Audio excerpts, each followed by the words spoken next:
A propósito de la reforma a la Carta Orgánica del Banco Central de la República Argentina, tema que ya analizan nuestros compañeros Raúl de la Torre y Fernando Fraquelli.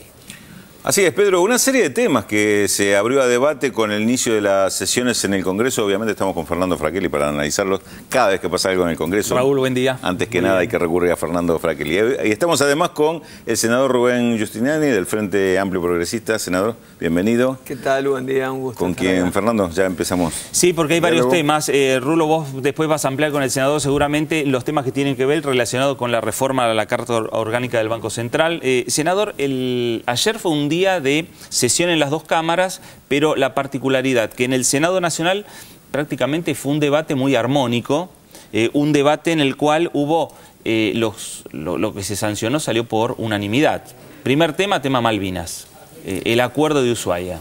Sí, la declaración de Ushuaia es muy importante porque fija la soberanía argentina sobre las Islas Malvinas, fija el acompañamiento regional de los países del Mercosur, de la UNASUR, del ALBA, fija la necesidad de llevar este tema a todos los foros internacionales, el compromiso de concurrir al Comité de Descolonización en junio para reafirmar nuestro derecho soberano sobre las islas, fija la necesidad de desmilitarización del Atlántico Sur, la denuncia de armas nucleares en el mismo, la explotación de los recursos naturales de manera irracional, es decir, reafirmar esta política de firmeza, de acompañamiento regional y de vocación pacífica en este camino de recuperación de las Malvinas. Ahora, el otro tema que también fue un debate interesante ayer en el Senado tiene que ver con la modificación del Código Penal, la figura del avenimiento, y le pedimos que usted lo aclare para explicárselo a la gente qué quiere decir esta modificación. Sí, para que lo que la gente entienda, y sobre todo las mujeres. Yo creo que es el mejor homenaje que le podemos hacer a lo que fue la semana pasada, la recordación del Día Internacional de la Mujer el 8 de marzo. Esta figura era un resabio anacrónico en cuanto a que la mujer podía perdonar al violador, y tuvimos ese caso terrible, esa tragedia de General Pico en La Pampa, de esa chica que había sido violada, que la justicia le perdonó por el avenimiento que hizo la mujer, se volvieron a juntar con esta persona que después la mató, la asesinó.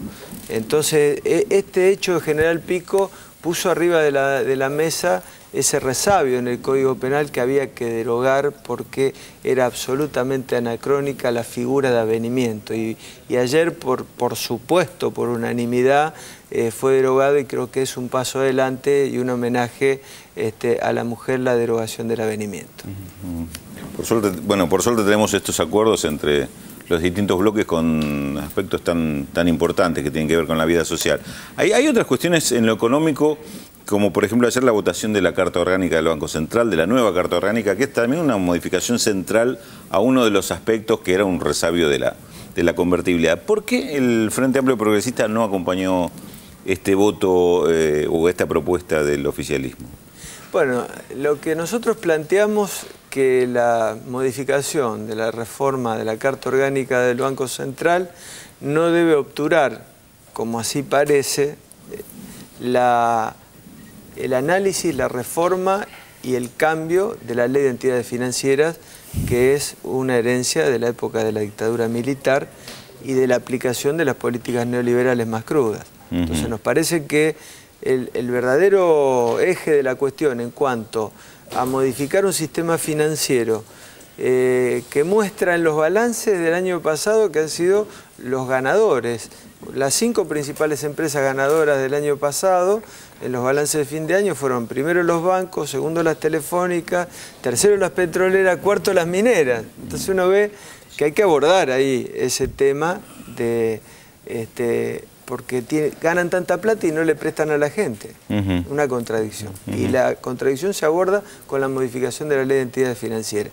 Y esta modificación de la Carta Orgánica, dijimos que en algún aspecto nos parece razonable el cambio en lo que significa a no tener que mantener correspondencia con una base monetaria, con el circulante, cuando eso era una de las características de la convertibilidad. Está bien, es sentido común, sí.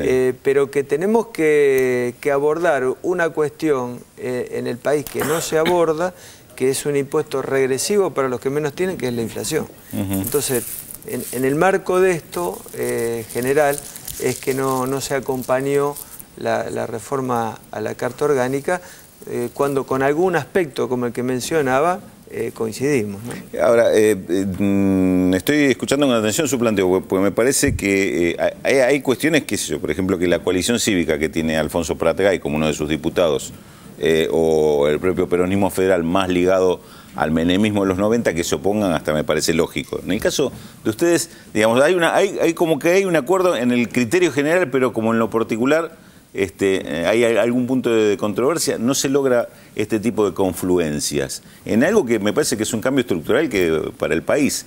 Eso es lo que, porque digamos, la Carta Orgánica en definitiva es un avance en el mismo sentido, aunque sin el alcance que tenía, por ejemplo, la propuesta de cambio de la ley de entidades financieras. Es tan difícil, digo, encontrar esos caminos comunes para, por ejemplo, para diferenciarse de ese otro voto de opositor que es más ideológico, digamos, de una posición ideológica enfrentada, digamos, claro. También es ideológico el de ustedes. Por supuesto, sería mucho más fácil si el oficialismo cuando manda un proyecto de ley no nos dice se vota libro cerrado y no se cambia ni una coma. Ahí sería fácil. Porque si hubiéramos acordado una política de trabajo hacia adelante, con la modificación de la ley de entidades financieras, con muy buenos proyectos que hay, como el de Carlos Heller, por ejemplo, y no tener que cajonearlo como parece que se va a cajonear. Y abordamos desde un análisis compartido, de sacar rémoras de lo que fueron la política de los 90, como con lo que decíamos de la ley de convertibilidad, y también tener un criterio de abordaje que creo que podemos coincidir, porque coincidimos que la inflación castiga a los que menos tienen, de también ser cuidadoso con ese aspecto, me parece que hubiéramos podido, en un trabajo conjunto, llegar a un consenso, pero verdaderamente se ayuda poco el oficialismo cuando dice, bueno, se vota libro cerrado, ¿no? Ahora, senador, el martes, esto que usted está planteando, y lo que estaba señalando también Rulo, se lo van a plantear a la presidenta del Banco Central, Mercedes Marcó del Pom. ¿Ustedes creen la posibilidad que pueda llegar a modificarse?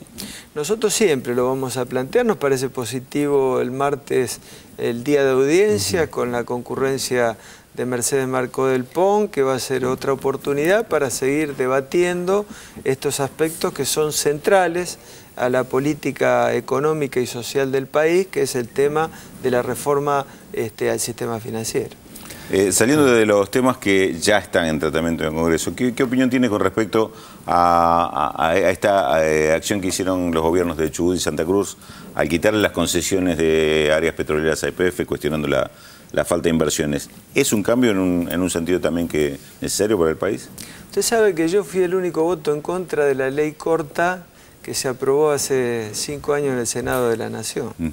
La ley corta significó traspasarle las concesiones a las provincias, concesiones que fueron extendidas, muchas de ellas, por 50 años cuando faltaban 10 o 15 para finalizar, a muchas empresas de petróleo en estas provincias, en Chubut, Santa Cruz, Neuquén.